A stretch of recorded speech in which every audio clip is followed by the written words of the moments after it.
आधी हकीकत आधा फसाना। आज की कहानी में हमने रहस्य की सारी सीमाओं को तोड़ दिया है। हमने एक ऐसी खोज को अंजाम तक पहुंचाया है जिसे टीवी के इतिहास में कभी किसी और चैनल ने आप तक नहीं पहुंचाया।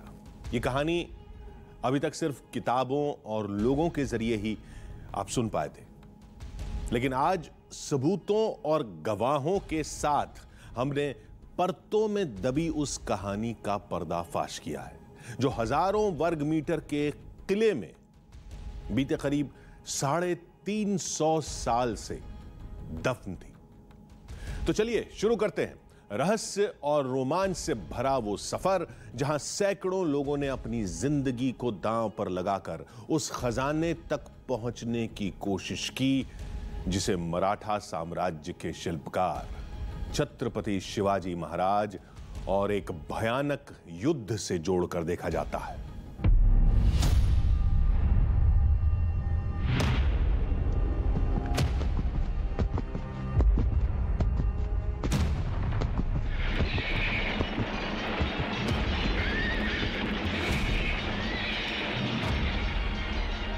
सोचिए, इस इलाके में एक भीषण युद्ध छिड़ा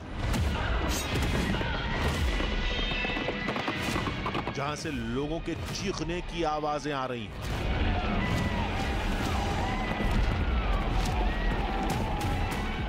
ये कोई कपोल कल्पना नहीं है, ये इतिहास में दर्ज उस कहानी का फ्लैशबैक है जो एक बार फिर सबूतों और गवाहों के साथ जिंदा हो उठी है। पुराने जो हमारे बुजुर्ग है वो कहते हैं कि यह धन शिवाजी महाराज ने रखी है या छुपाए।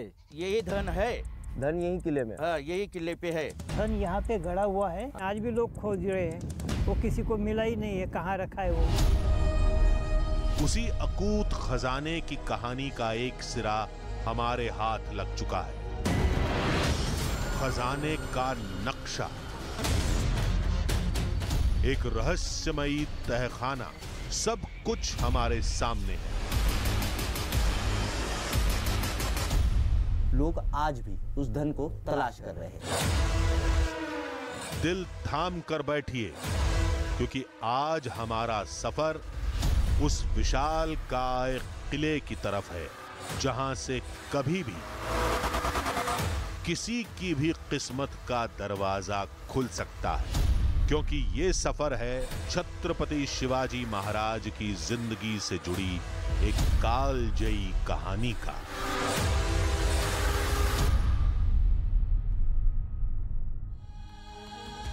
अब आप सोच रहे होंगे कि हम आखिर किस कहानी की बात कर रहे हैं, क्योंकि छत्रपति शिवाजी महाराज के जीवन, उनके शौर्य, साहस और कूटनीति से जुड़ी ढेरों कहानियां सुनाई जाती हैं। लेकिन हम आज शिवाजी महाराज की वो शौर्य गाथा आपको सुनाने जा रहे हैं जिसका जिक्र मशहूर मराठी लेखक मुरलीधर खैरनार ने अपनी शोध नाम की किताब में किया है। रहस्य, रोमांच और शिवाजी के पराक्रम से जुड़ी ये एक ऐसी किताब है जिसे पढ़ने के बाद कई लोग अपनी जिंदगी को दांव पर लगाकर उस खजाने की तलाश कर चुके हैं जिसे छत्रपति शिवाजी महाराज ने सूरत पर दूसरी बार हमला करके मुगलों से हासिल किया था। दावा किया जाता है कि वही खजाना आज भी नासिक के अहिवंतगढ़ किले में मौजूद है।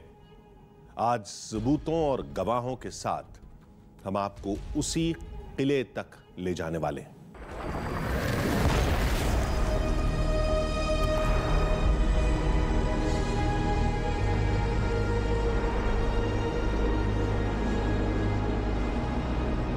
चाह का राह से पुराना नाता है।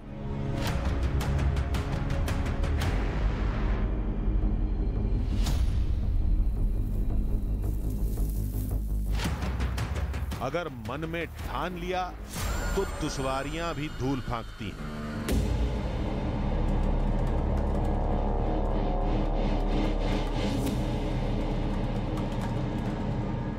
आधी हकीकत आधा फसाना की टीम हर बार की तरह इस बार भी उस सफर पर निकल पड़ी है जो रहस्य और रोमांच के साथ एक ऐसी ऐतिहासिक घटना का साक्षी है जिसके अतीत में खून से सनी एक भयानक युद्ध की इबारत लिखी है। नमस्कार, मेरा नाम है आदित्य राय और इस वक्त जिस जगह पर मैं मौजूद हूँ ये जगह है महाराष्ट्र के नासिक में सह्याद्री की पर्वत श्रृंखलाएं। और सह्याद्री की इन्हीं पर्वत श्रृंखलाओं से लिखा गया था हिंदवी स्वराज्य का इतिहास। जी, आप समझ ही गए होंगे कि जिस कहानी को ढूंढते ढूंढते सह्याद्री की इन पर्वत श्रृंखलाओं में हम पहुंचे हैं, वो कहानी जुड़ी हुई है राजाधिराज श्री छत्रपति शिवाजी महाराज से। और सह्याद्री की ये भूमि साक्षी है शिवाजी महाराज के शौर्य की कहानियों की। कहानी भले ही 350 साल पुरानी है, लेकिन उसे जानने और सुनने वालों की ज़बान पर वो आज भी जस की तस है। न उस कहानी में घटनाएं बदली हैं और ना ही कोई किरदार। अगर कुछ बदला है तो वो है उस किले का ढांचा।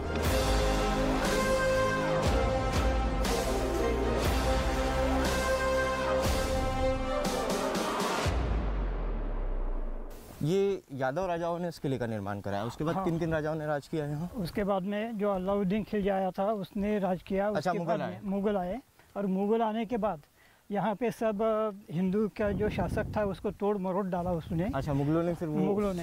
हाँ। उसके बाद में 1688 तक छत्रपति की कारकिर्द में हमारे पूर्वज जो गंगाजीराव मोरे देशमुख, अच्छा, जिन्होंने जो 13वीं पीढ़ी के पहले वाले थे 13वीं आपके। हाँ, उन्होंने ये सब ताबे में लेके छत्रपति को अर्पण किया था।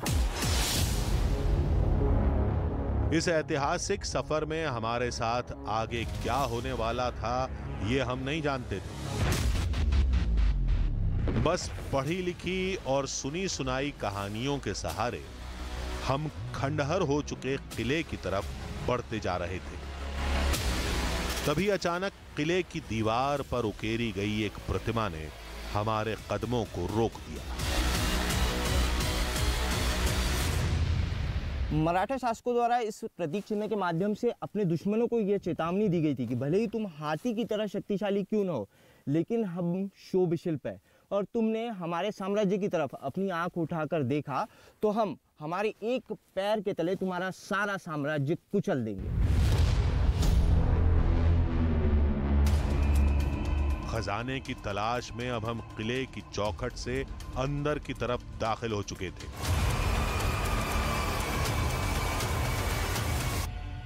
ये एक प्रवेशद्वार है, यहाँ से आप किले के अंदर आ गए। हाँ, आ गए। यहाँ से सीढ़ियाँ बड़ी हो जाती है, यहाँ से विशाल बड़ी हो हो जाती है और और बड़ी ये सैनिकों के बैठने की जगह है। ये सैनिकों को बैठने की जगह है। जल्द ही हमारे सामने एक ऐसी तस्वीर थी जिसमें सन 1670 की वो घटना छिपी थी जिसमें छत्रपति शिवाजी सबसे अहम किरदार थे। ये घटना थी सूरत पर हुए दूसरे हमले की। हाथगढ़ किले के सामने वैली में आप ये जो इमारतें देख रहे हैं, ये इलाका है गुजरात के डांग जिले का। हाथगढ़ किले से गुजरात के सूरत की दूरी महज 165 किलोमीटर है। मुगल काल में गुजरात का सूरत मुगलों का सबसे बड़ा व्यापारिक केंद्र हुआ करता था और मुगल स्वराज से जितना भी खजाना लूटते थे उसे मुगलों के इसी बाजार में नीलाम किया जाता था। उस समय में सूरत हीरे, चांदी, मानिक, रत्नों का सबसे बड़ा बाजार हुआ करता था। जब स्वराज्य को मजबूत करने के लिए छत्रपति शिवाजी महाराज को धन की जरूरत पड़ी तो छत्रपति शिवाजी महाराज ने मुगलों द्वारा लूटा हुआ यही धन स्वराज्य में वापस लाने के लिए सूरत पर सन 1670 में दूसरी बार आक्रमण किया। यानी हम एक ऐसी जगह पर मौजूद थे जहां इतिहास से जुड़ी एक बेहद अहम घटना दर्ज थी। जो छत्रपति शिवाजी महाराज सूरत आए थे लूट करने, वो लूट करके हरगढ़ में आ गए। हरगढ़ में वो 3000 थैली लेके आए थे। वो यहाँ पर लाने के बाद जो छत्रपति शिवाजी महाराज यहाँ पे विश्राम के लिए रुके थे।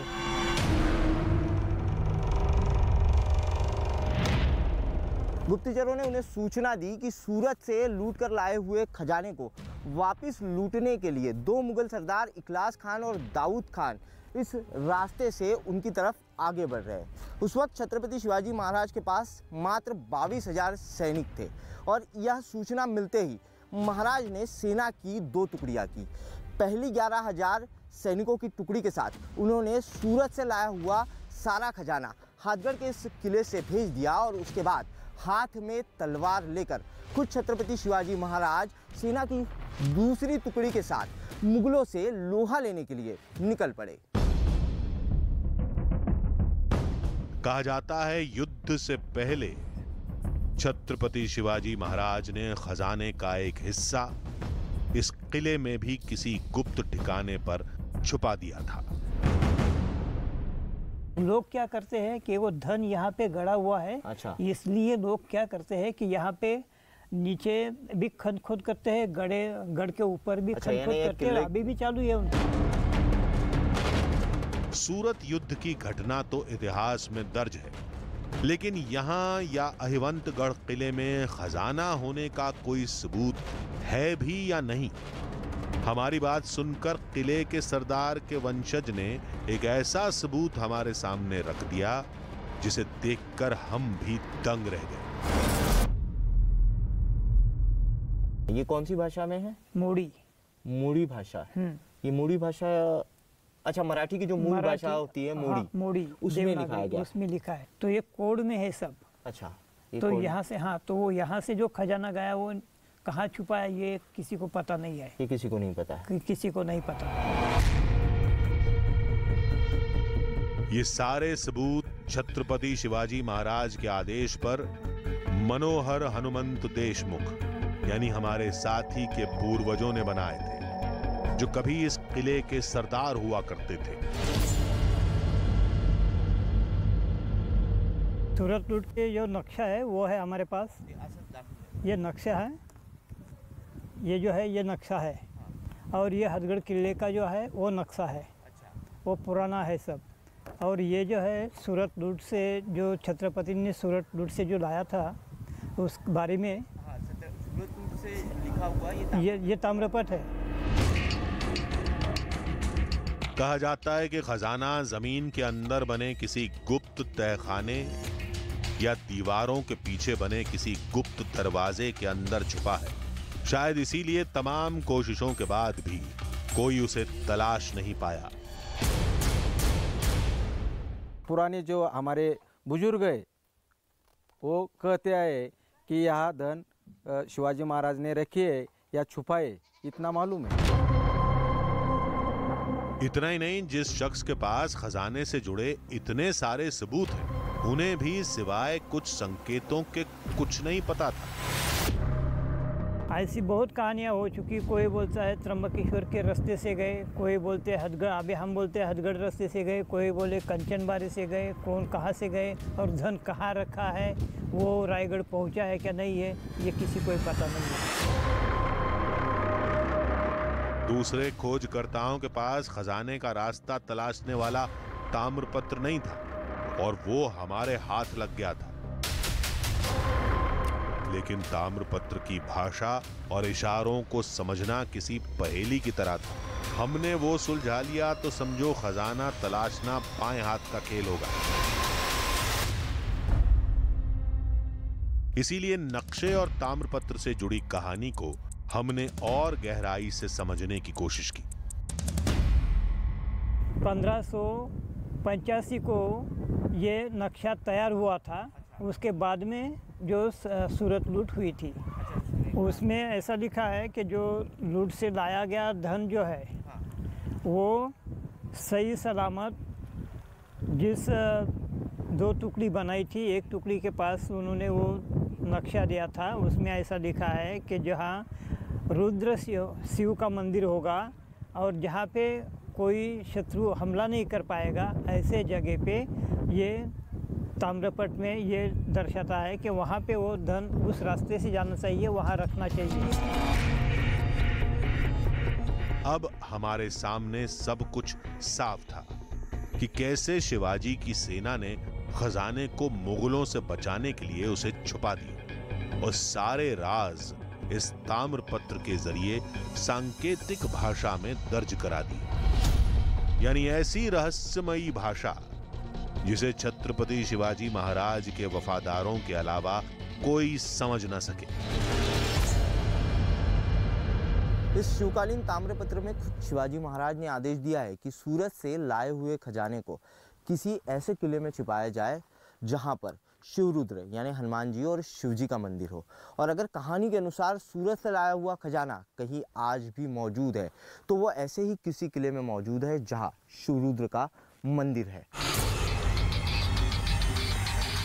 इसका मतलब है कि जहां महाबली और महादेव का मंदिर होगा, खजाना वहीं कहीं पास में छुपा होगा। इन्हीं सबूतों के साथ हम किले को खंगालने निकल पड़े।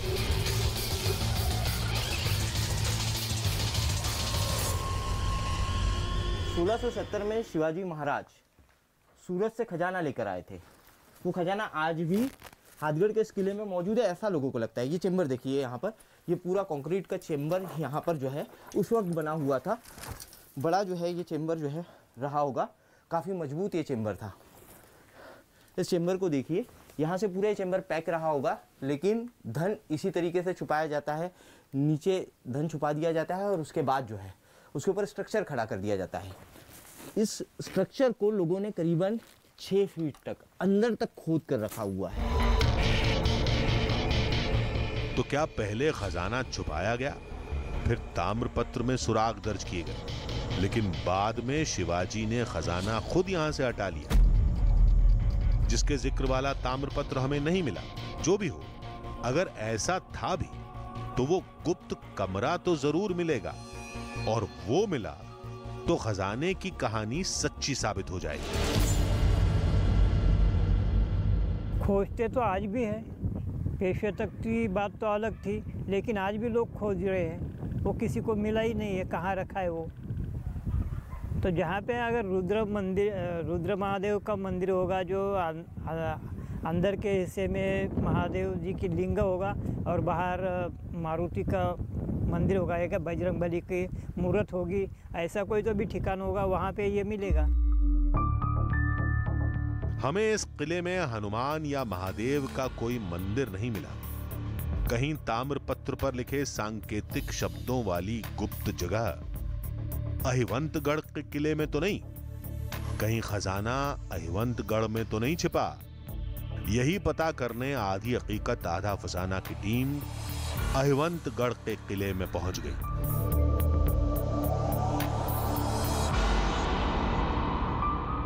ये अहिवंतगढ़ का किला है और इस अहिवंतगढ़ के किले पे है रुद्र शिव का मंदिर। इस पूरी सह्याद्री पर्वत श्रृंखला में सिर्फ इसी किले पर रुद्र शिव का मंदिर है। और छत्रपति शिवाजी महाराज के ताम्रपत्र में भी ऐसे किले का उल्लेख किया गया है जिसमें रुद्र शिव का मंदिर है।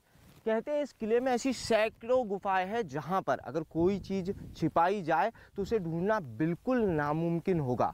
और इसी वजह से ये कहा जाता है कि सूरत से जो खजाना लाया गया था उसकी एक बहुत बड़ी खेप इस किले में लाकर छुपाई गई।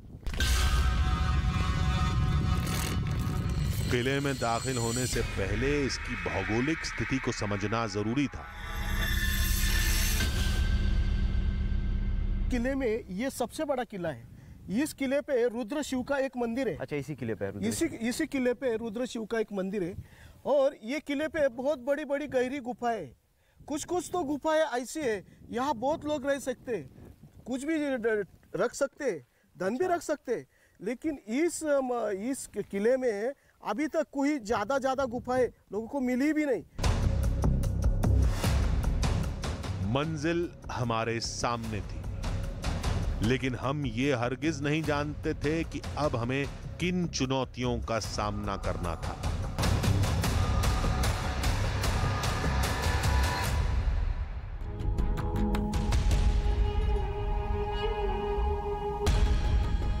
आधी हकीकत आधा फसाना। ये पहली बार था जब किसी तलाश से जुड़ा नक्शा और सबूत लेकर हम आगे बढ़ रहे थे। हमें पूरा भरोसा था कि इस बार हम उस खजाने से जुड़ा कोई ना कोई सुराग जरूर हासिल कर लेंगे, इसलिए हम पूरी मुस्तैदी के साथ अहिवंतगढ़ किले की तरफ निकल पड़े। लेकिन खजाने की यह तलाश हमें किस मोड़ पर ले आएगी, यह भी हम नहीं जानते थे। हमें बताया गया था कि यह बेहद बड़ा किला है, खजाने की तलाश में कई दिन लग सकते हैं, क्योंकि हमें तो सिर्फ इतना पता था कि खजाना किले के ही किसी कोने में दफन है, लेकिन उसे हासिल करने में कितने दिन बीतने वाले हैं, यह समझ से परे था। इतना ही नहीं, किले में दाखिल होने वाला रास्ता भी हमारे लिए अग्नि परीक्षा जैसा था।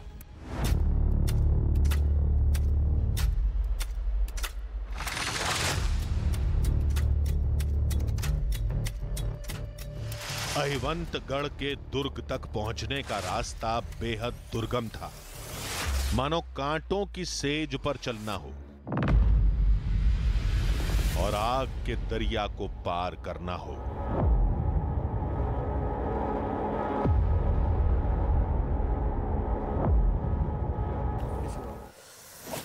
कटीली झाड़ियों में यहाँ देखिए, यहाँ काफ़ी कटीली झाड़ियाँ है। चलते चलते मैंने सहारे के लिए ऊपर चढ़ रहा था और मैंने एक झाड़ी को पकड़ने की कोशिश की और उसका कांटा मेरी उंगली के अंदर तक चले गया। खून लहू लहू हो गई उंगली। कटीली झाड़ियां, पथरीला रास्ता, ये सब कुछ जले पर नमक छिड़कने जैसा था। हालात तब और दुश्वारियों भरे हो गए जब शुरुआती कुछ मिनटों में ही हमारे शरीर में पानी की कमी होने लगी।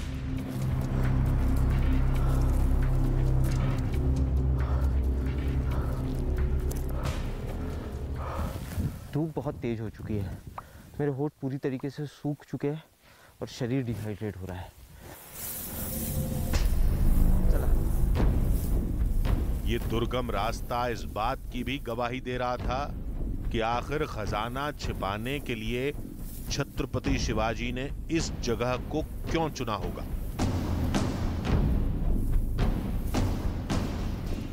शत्रुओं को यहाँ पहुँचने में बहुत समय लगेगा और इसी के चलते हुए कहा जाता है कि इस किले को सुरक्षित मानकर छत्रपति शिवाजी महाराज ने सूरत से लाए हुए खजाने की एक खेप यहीं भेजी थी।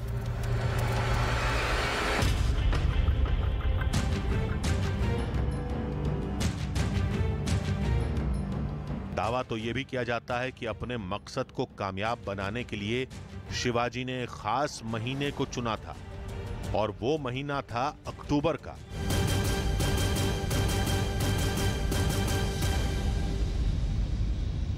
छत्रपति शिवाजी महाराज ने अक्टूबर 1670 में सूरत से स्वराज का खजाना वापस लाया था। अक्टूबर के महीने में ये इलाका पूरी तरीके से हरा होता है, ठंड का समय होता है थोड़ा थोड़ा, और उस वक्त बारिश भी होती है, जिसके चलते हुए ये पूरा इलाका काफ़ी हरा होता है और उस समय यहाँ चढ़ना और भी मुश्किल हो जाता है। ऐतिहासिक साक्ष्यों के मुताबिक खजाने को पहले मराठाओं ने तलाशा, फिर पेशवा और मुगलों से लेकर ब्रिटिश हुकूमत तक सबने खजाना तलाशने की कोशिश की, लेकिन खजाने का रहस्य छत्रपति शिवाजी महाराज की मौत के साथ ही गुम हो गया। यानी खजाना कहीं तो है, ये बात तय है, लेकिन कहां, आज हमें वही तलाशना है। अहिवंतगढ़ किले के ऊपर हम आ गए हैं। हमारे साथ आए लोकल गाइड ने हमें बताया कि कुछ दिनों पहले इस जगह पर बाहर से आए हुए कुछ लोग खुदाई करते हुए दिखे थे। शायद से हो सकता है यहाँ कोई गुप्त जगह हो। गांव के लोग भी इस तरफ इसलिए नहीं आते क्योंकि यहाँ से बिल्कुल नीचे ढलान है और यहाँ से उतरना बहुत ही खतरनाक हो सकता है। और अब जो कुछ हमारे सामने था वो इस बात की साफ गवाही दे रहा था कि किले को लेकर कही सुनी बातें सिर्फ कहानियां नहीं थी, बल्कि उनका हकीकत से गहरा नाता है, क्योंकि किले पर विशाल पत्थरों को काटकर ऐसे चेंबर बनाए गए थे जिनका इस्तेमाल कभी शिवाजी की सेना ने किया होगा। हेवंतगढ़ के किले में इस तरीके से यहाँ पर सिपाहियों के छुपने के लिए ये खंदक बनाए गए हैं। ये प्राकृतिक नहीं है, चट्टानों को खोद कर यहाँ पर स्ट्रक्चर बनाए गए। और यहाँ पर ये देखिए पानी के स्रोत है, छोटे छोटे पानी के स्रोत बनाए गए हैं ताकि यहाँ जब सिपाही रहे तो उनको पीने के लिए पानी मिल सके। अब अतीत की तस्वीर किसी सिनेमा की फिल्म की तरह हमारे सामने चल रही थी, क्योंकि हम उस रुद्र और शिव के मंदिर के पास पहुंच चुके थे जहां खजाना छिपे होने की सबसे ज्यादा संभावना थी। हेवंतगढ़ के किले के ऊपर ये रुद्र शिव का मंदिर है। रुद्र यानी कि हनुमान जी और शिव यानी कि महादेव। और कहानियाँ कहती है कि इसी किले में सूरत से लाए गए खजाने की बड़ी खेप आज भी छिपी हुई है। लेकिन अब भी हमारे हाथ हताशा और थकान के अलावा कुछ नहीं लगा था। उस पर दिन धीरे धीरे ढलता जा रहा था। यहाँ से नीचे उतरने के लिए हमें रस्सी बांधनी पड़ी है। ढलान काफ़ी सीधी है नीचे और रात का समय है। यहाँ से ढलान एकदम सीधी है।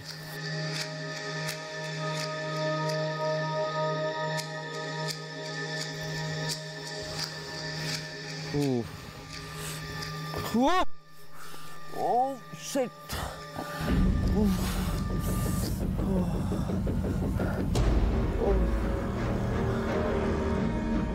देखिए यहाँ से ढलान इतनी खड़ी है कि रस्सी होने के बावजूद यहाँ पकड़ बनाना बिल्कुल मुश्किल है। दिन अब पूरी तरह ढल चुका था, लेकिन हम अपने मकसद पर विराम नहीं लगा सकते थे, क्योंकि इस बार हमारा यकीन हमें और ज्यादा ताकत दे रहा था। पूरा चट्टानी इलाका है, खड़ी चट्टानें हैं यहाँ पर और नीचे हजारों फीट की ढलान है। यहाँ आने जाने का कोई रास्ता नहीं है। लेकिन अचानक इन चट्टानों पर ये सीढ़ियाँ हमें दिखाई दी। चट्टानों को काटकर ये सीढ़ियाँ बनाई गई है जो बिल्कुल चौंकाने वाली है।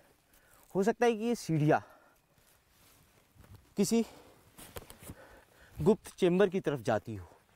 इन रास्तों पर दिन में चलना मुश्किल होता है, तो सोचिए रात में इन रास्तों पर चलने में कितना डर लग रहा होगा हमें। अभी तक तो हमने सिर्फ सुना ही था कि खजाने के चक्कर में लोग किले में आज भी खुदाई करते हैं, लेकिन जल्द ही हमें एक ऐसा तहखाना दिखाई दिया जहां मिट्टी को कुछ ही घंटों पहले खोदा गया था।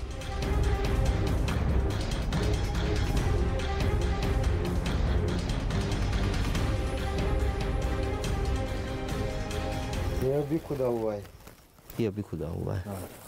ये देखो ताजा ताजा माटी, मिट्टी जो है कि मिट्टी अभी निकाली। इसी तरीके से खोद के रखते हैं पूरे किले में। पूरे किले में खोदा हुआ है इसी तरह। अच्छा, यानी जहाँ जहाँ चेम्बर्स होते हैं, जहाँ चेम्बर्स जगह रहती है वहाँ खुदा हुआ है। खुदा हुआ है। तो खजाने की तलाश में आज भी खुदाई जो है 350 साल पहले सूरत से खजाना लाया था छत्रपति शिवाजी महाराज ने। 350 साल बाद भी लोग उस खजाने को तलाश रहे इस किले में। पहला चैम्बर, ये दूसरा चैम्बर और आगे तीसरा चैम्बर। यहाँ 3 चैम्बर मौजूद है। ये पहले चैम्बर में खुदाई की गई थी, हाल ही में वो खुदाई हुई है, ऐसा बिल्कुल साफ नज़र आ रहा है। उसके बाद ये दूसरा चैम्बर है, तीसरा चैम्बर है। इन चैम्बर्स में खुदाई नहीं हुई। रात के इस तलाशी अभियान में ठीक 1 घंटे बाद हमें कुछ ऐसा दिखाई दिया जिसने हमारे कदमों को रोक दिया। 3 चैम्बर्स जहाँ थे वहाँ से थोड़ा आगे हम बढ़े तो हमें चट्टानी इलाका मिला और चट्टानी इलाके में इस तरीके से चट्टान को काट के अंदर जाने का एक गुफानुमा रास्ता बनाया गया है। काफ़ी अंदर तक ही जा रहा है। ये छत्रपति शिवाजी महाराज गनीमी काबा युद्ध नीति अपनाते थे, जिसके तहत छुपकर दुश्मन पर वार किया जाता था, सोची समझी रणनीति होती थी। रास्ता बिल्कुल नहीं है, बिल्कुल सकरा है। इस जगह को आप देखिए, छेनी हथौड़ी से तोड़कर जो है ये बनाया गया है।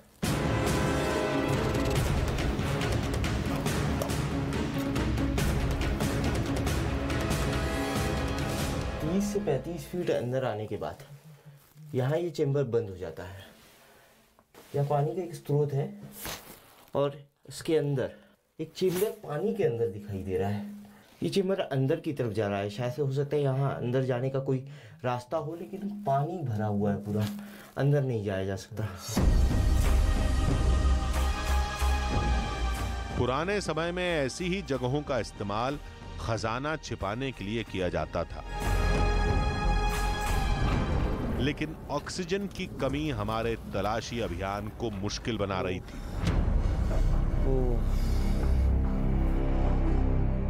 ऑक्सीजन बिल्कुल कम है यहाँ ऑक्सीजन है ही नहीं। सर भारी भारी लगने लगा है। पता नहीं पानी यहाँ कैसे आया, लेकिन इसके अंदर जाने का एक चेंबर दिखाई दे रहा है। यहाँ कोई आदमी नहीं रख सकता क्योंकि ऑक्सीजन की बिल्कुल कमी है। देखिए आप पसीना मेरे चेहरे पे साफ देख पा रहे होंगे, खिंचाव मेरे चेहरे पे साफ देख पा रहे होंगे क्योंकि ऑक्सीजन यहाँ नहीं मिल पा रही है। बाहर निकलते देखिए बहुत सफोकेशन हो रहा है। थोड़ी देर के लिए यहाँ से बाहर निकला जाए।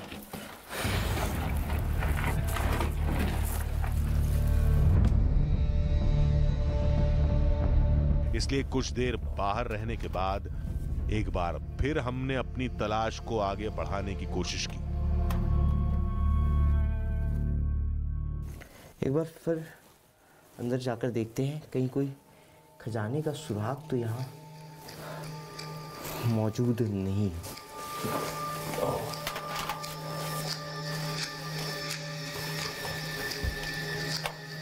पानी के अंदर जानवरों की कुछ हड्डियां दिखाई दे रही है। अंदर जाने का एक रास्ता दिखाई दे रहा है, लेकिन सफोकेशन बहुत हो रहा है। क्या हुआ? अचानक हमारे हाथ कुछ ऐसा लगा जिसने उम्मीद के बुझते दिए को एक बार फिर रोशन कर दिया। हमने जो शिवकालीन ताम्रपत्र देखा था ठीक उसी की तरह ये लग रहा है। तांबे के पत्र पर, तांबे के इस पात्र पर कुछ उकेरा गया है, समझ में नहीं आ रहा है ये क्या है। यहाँ भी एक मंदिर का निशान दिखाई दे रहा है, यहाँ भी एक मंदिर का निशान दिखाई दे रहा है, लेकिन पता नहीं ये है क्या। इसको एक्सपर्ट को दिखाएंगे और एक्सपर्ट्स को दिखाने के बाद ही पता चलेगा ये चीज है क्या। ये हूबहू वैसा ही तांबे का टुकड़ा था जैसा हमने किले के सरदार के 13वें वंशज के पास देखा था। इस पर भी सांकेतिक भाषा में कुछ लिखा था, लेकिन सवाल यही था कि आखिर ये इस गुफा तक कैसे पहुंचा। इस सवाल का जवाब हासिल करने के लिए हमने एक बार फिर मनोहर हनुमंत देशमुख का रुख किया। ये मेरा ही ताम्रपट है। जब मेरे घर में 2010 में चोरी हुई थी, तब मैंने ये ताम्रपट मेरे पास मेरा ही है। ये तो चोरी जब हुई थी तो वो लेके गया होगा कि कोई खजाना बिजाना ढूंढना होगा। चोरी की घटना कैसे हुई थी? ये तो अभी चोरी की घटना ऐसी है कि सबको मालूम है ये वंशज है। अच्छा। और इसके पास ये ताम्रपट वगैरह है, तो उससे कुछ पता चले। तो इस मामले में तो ये चोरी हुई थी, तो मैंने FIR भी कलवंत पुलिस स्टेशन में नोंदाया था इसका। कैसे पहुंचा फिर?